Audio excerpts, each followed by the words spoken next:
Welcome, friend or foe, near or far. Just feeling the need to do an update. These benefit me in a few different ways, and I know there's a few people reaching out lately, so here I am. Update on the disposition. Oh gosh, okay. I'm gonna tell you what. I've been trying to get ready to do this video for a couple weeks, and I was getting ready to do this tonight, and I slipped down a slope, so to speak, and now I'm jumbled up, and so I don't really know how this is gonna go, but I've got some notes here, and we'll see what we get. So first of all, I'd love to assure you that our day-to-day life, me and both the boys, my son, we are doing very well on day-to-day life. You know, we have our ups and downs, but I mean, who doesn't? We all come across triggers once in a while, and we casually discuss whatever. But for the most part, we do really well. The boys are great.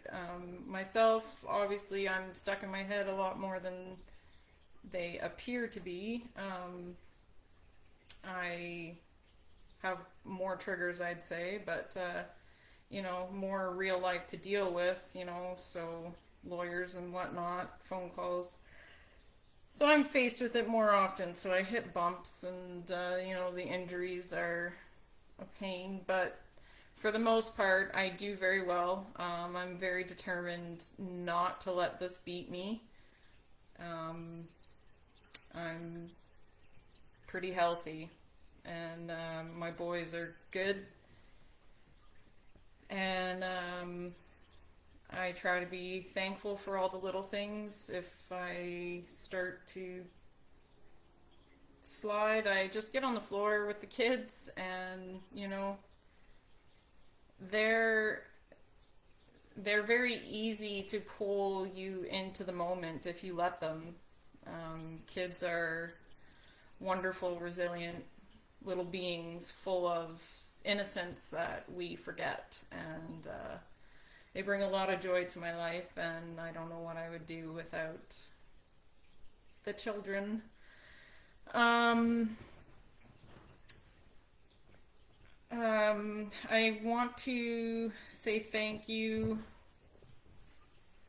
to a lot of people. There's been a lot of support from strangers, from friends and family. I don't take any of it lightly. I am overwhelmed, and I find myself in prayer a lot. If you don't believe in the power of prayer, I don't know, but I feel very blessed. We are in a beautiful home, and we are doing well. There are issues. Boy, I don't know about this video, hey? Okay, let's get into this. So the disposition update.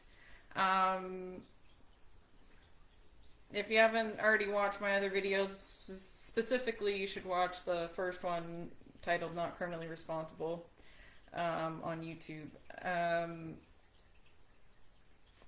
That will catch you up. So this guy has officially been sent home. He is not in the hospital anymore. He is home with mom and dad on medication, and considered safe to be in society, and he is given this opportunity to prove that he can function in society.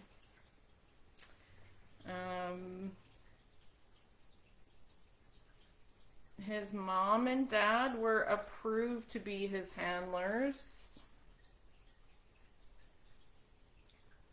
My goodness, I have so many issues with a lot of this, but I've come a long way since this first all came about. It's part why you haven't heard from me. It's been a lot of digesting. Um,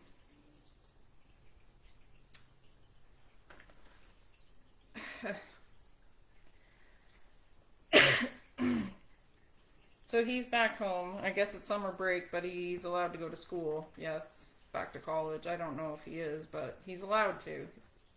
Back to life per normal, as long as he doesn't carry a weapon and, simple restrictions. Okay? So, the system has denied my son and I any assistance other than our counseling. No financial assistance has been offered, like I said, like we even had to fight to not have to pay the nearly $400 ambulance bill. Like the system has done nothing. I couldn't even do EI. Like you gotta wrap your head around this, okay? Like I'm a single mom working from home, and if I don't get my shit figured out, I lose my kid, right? So I have no choice but to figure this out. And the system did nothing to help. Nothing. No assisted living programs, no nothing, no income support, nothing. There was nothing. So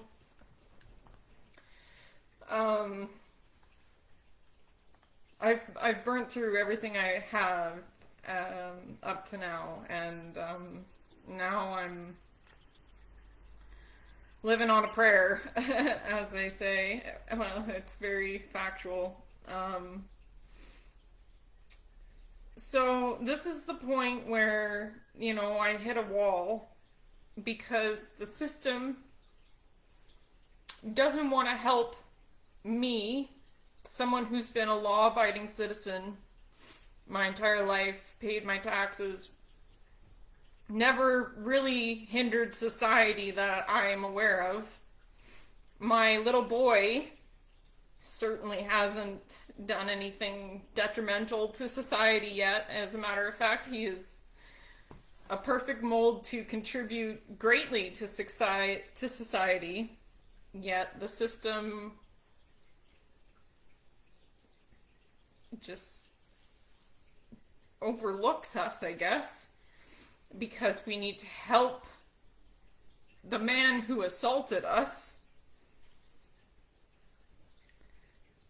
Okay, detach me from being the one that he had attacked. Okay, yeah, okay, so I can pretend to understand, I guess, this guy needs help. Right, okay, so let's help him. Okay, I'm okay with that. I'm okay with trying to help him. But what about the people that he tried to kill? What about the young lives that now believe that Marvel is real? Superheroes and villains are real. And how am I to raise them to believe otherwise? They witnessed it firsthand. This is where I see that the system values a man like him over us, and it makes me believe that the system wants people like him on the street, not people like us on the street. And I swear to you, I am not suicidal, but this is where I see someone without purpose to live would give up, because that's what the system has basically told me, figure it out, like, who cares? This is not okay with me. So, I don't know why I'm able to move through it. Well, I'm just not willing to let them win. I see what they have set up and what they want to see happen. And, their hands are clean. But I won't let that happen. And even more than that, I want to change things. I want to make a difference. I want to show how many of us have been victimized by the system. I'm not the only one. I have quite a story, but many of you do as well. Many of you have reached out, and I hear them. Some of you won't tell the stories, but your experience is there. I want to build a community that, we can support one another, but it's bigger than support. We need to find a way to change the system, to show the system that they are not doing what they are meant to do for us. So, on my prep for this video, I thought, well, what is the purpose of the system? So I checked out good old internet there, and I printed this out from the Canadian criminal justice system. This is on their website. You can pull it up. But I'll just read you the background for what they say, okay? This is them saying, okay? So we have something to go off. It's not just me being bitter. Okay, so the Canadian criminal justice system overall trends and key pressure points is the title of this. It says background. The criminal justice system plays a critical role in ensuring the overall safety, wellness, and productivity of Canadians. Efforts to ensure that Canada is a just and law-abiding society with an accessible, efficient, and fair system of justice directly contribute to the well-being of the country. Helping Canadians to feel safe in their communities and have confidence in their justice system improves their quality of life, as well as their contribution to Canada's prosperity. The Canadian justice system operates on processes and principles derived from common and civil law histories, international conventions, commitments to balance the needs of victims, offenders, and communities, and respect for the separation of powers between the three arms of government: legislative, executive, and judicial. So there's more there, but I'll skip down. It says, a successful criminal justice system is dependent upon the success of a number of separate but interrelated components, including law enforcement, prosecution services, defense bar, courts, legal aid, victim services, correctional services, legislatures, and various stakeholders, service providers, and community groups. Social support systems such as housing, health care, education, employment, and child protection. I skimmed through to the bottom and it says, conclusion, Canada's justice system plays a critical role in ensuring that Canada is a just and law-abiding society with an accessible, efficient, and fair system of justice. And it goes on, but that's what I chose to read to you. So if that's what the Canada justice system is supposed to be, where was our justice, me and the boys as victims? Because we have been totally pushed aside and trampled over, as it feels, in order to assist the man who stabbed me countless times because he needs help. Okay. I'm not going to fight that anymore. Okay, let's get him some help. Great, he's on medication. It doesn't give me confidence that he's safe to be in society, but you're telling me it is. All right, I'm gonna try to go with it. Where's my help? Where's my boys' help? Okay, that's not even my biggest issue. If this happened to me, how many others has it happened to? I've already just said this. I want us to get together. We need our numbers, we need our stories, and we need to do something. I have not taken any steps yet other than to begin building this group. I still don't know where it's going to go or what's going to come of it or what our direction is going to be. But I believe that I have a case with my story, and I'm looking up lawyers and I'm getting into this because if the man who stabbed me is not responsible, who is? Somebody has to be responsible. Somebody's got to be accountable. And I have enough case files and enough history. To me, it points to the system. The system has dropped the ball and failed him. It failed him and his family. It failed me, and it failed me and my family. It failed us all. Something needs to change. We can't just keep hearing these stories and saying, oh, that's such a terrible thing, and go on and pretend like it's okay. Because tomorrow it's going to be your sister. Or, heaven forbid, it'll be you. We need to change this. This isn't the only thing. There are so many problems, and we just keep, oh, that's too bad. It's not. It's not good enough. We need to do something. Please help me do something. I'm only one person, and I'm trudging through my own trauma, but I'm trying to bring you with me.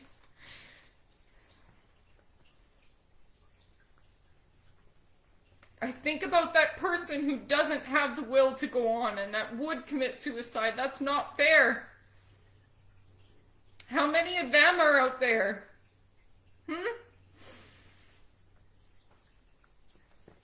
Okay.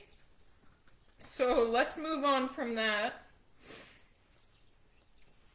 I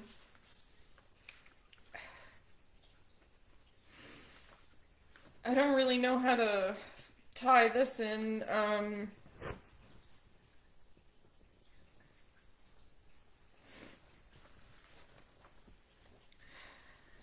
Yesterday was the first time in a few weeks that I made it back to church.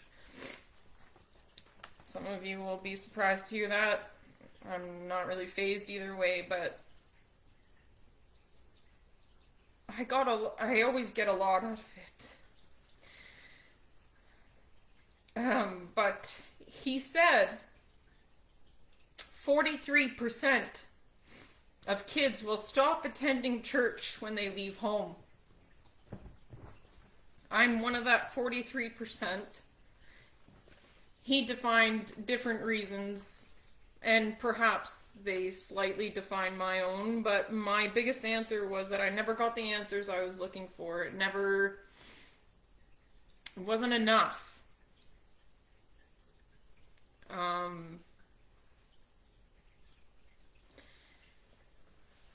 But I'm back, because I can't deny that he was there that day.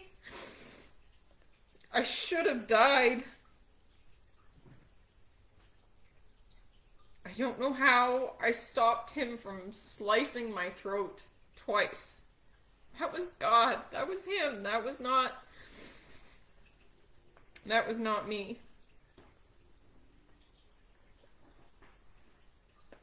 And every time I go to church, I get emotional, as you see. I thought I had this more together for tonight, but okay. So, anyways, I've been searching, forgiveness. What does forgiveness look like? I would love some answers on this. What does forgiveness look like to you? I considered posting that question a couple hours ago and seeing what answers I got. It might help me get somewhere, but I thought that might take too long. So again, I went online, and of course there are many different things to pull up, but this is the one that I printed out. What is forgiveness? Psychologists generally define forgiveness as a conscious, deliberate decision to release feelings of resentment or vengeance towards a person or group who has harmed you, regardless of whether they actually deserve your forgiveness. Just as important as defining what forgiveness is, though, it is understanding what forgiveness is not.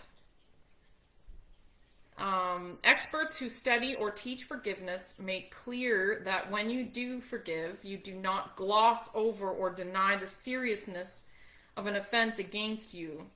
Forgiveness does not mean forgetting, nor does it mean condoning or excusing offenses. Though forgiveness can help repair a damaged relationship, it doesn't obligate you to reconcile with the person who harmed you or release them from legal accountability. Instead, forgiveness brings the forgiver peace of mind and frees him or her from corrosive anger. While there is some debate over whether true forgiveness requires positive feelings towards the offender, experts agree that at least involves letting go of deeply held negative feelings. In that way, it empowers you to recognize the pain you suffered without letting that pain define you, enabling you to heal and move on with your life. I thought that was pretty good because actually what I wanted to ask in this video is, what does forgiveness look like in a situation like mine? And here I printed this out, and I should have done this a long time ago because I've been stuck on this. I've been saying I've moved on from my anger directed towards my assailant and his family. I still think it's wrong the way things were handled, but my anger is no longer with them. It is completely directed to the system. And the more I think about it, the more I see it, how they failed me and my son. And I can now see also how they failed him and his family. And it's not that I have pity on him or anything, but I'm starting to clear some of the confusion to find what my pursuit is. And I realize that going against the system is, well, I know no one, I feel like few would take me seriously, but I truly believe with all that I am that if you come with me, we could do it together. I've started building a page on Facebook. I haven't posted it publicly yet because I keep toying with it. I'm still trying to figure out what the focus is. And when I finally figured out that it's not a victim of crime, in fact, it's victim of system that I'm focused on. I mean, there's hardly anyone that you could have a conversation with that doesn't have a personal story within their close vicinity, friends, family, who have been wronged by the system in one way or another. And sure, there's varying degrees. I definitely don't know how you could grade them, and it's not about a grading system. It's the point that you've been wronged by the system.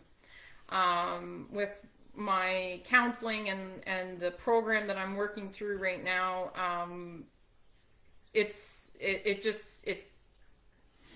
so clear to me that my anger is the system. That is where the betrayal is. That's where I expected assurance and help and safety, and I got none of that.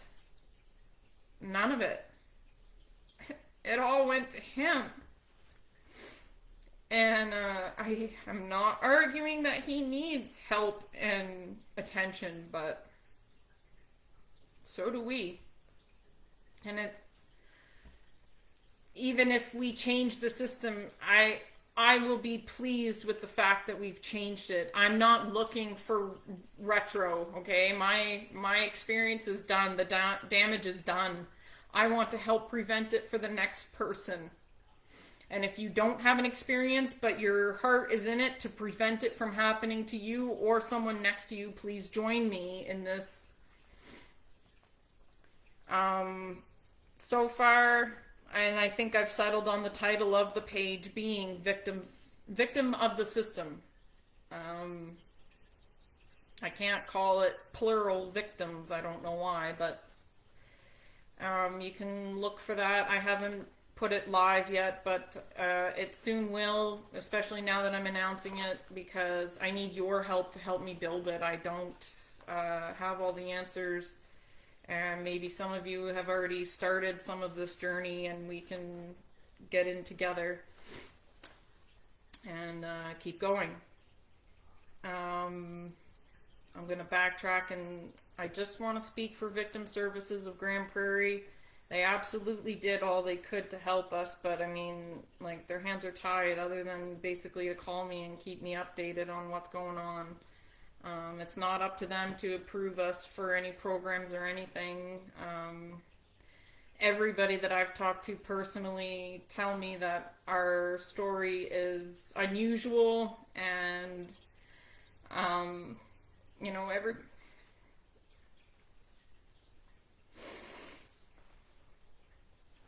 I just don't understand, but at least I'm not the only one who sees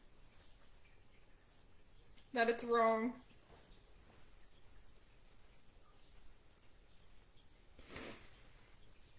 Apparently all the rules for all these applications got changed because there were too many approvals for little things, like someone claiming that, I don't know, well, I'll use myself for an example. My car got cleaned out a year or so ago because I left it unlocked on the street. So I guess people would apply for trauma from that. You know, like I wasn't involved in it. I just went in the morning and it was cleaned out. So people would apply for that and get approved, and so they've changed the rules. So now you can get stabbed in your own house and still not be approved.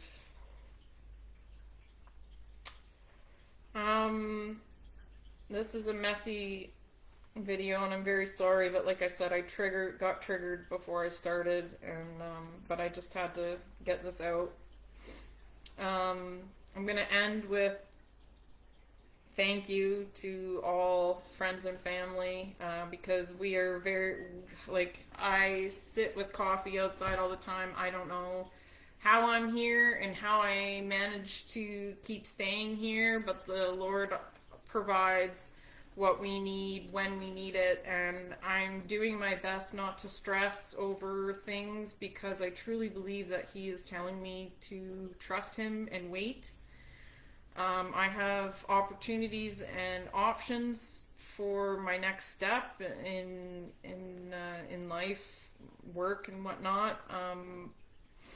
But I don't know what to pursue because I'm so interested in so many different things that I don't know what to do. And like I said, I know that He's definitely there, and after what I've been through, what I've survived, what He did for me, I can't deny that He is there and He's got a purpose for me, and I'm just waiting for Him to let me know which way to go. So if you believe in the power of prayer, please pray for me. I'm waiting for signs. I'm struggling to sit tight and wait. But I just don't know where to go from here. I don't know what to do. I want us to change the system. That's what I want. So let's see what we can do, okay? Reach out to me. Any questions at all about anything. I'm an open book, and it really helps me to talk. I really appreciate all that you guys do. And I'm going to let you go because, yeah. Have a good night, guys. Hey, what's your favorite dinosaur?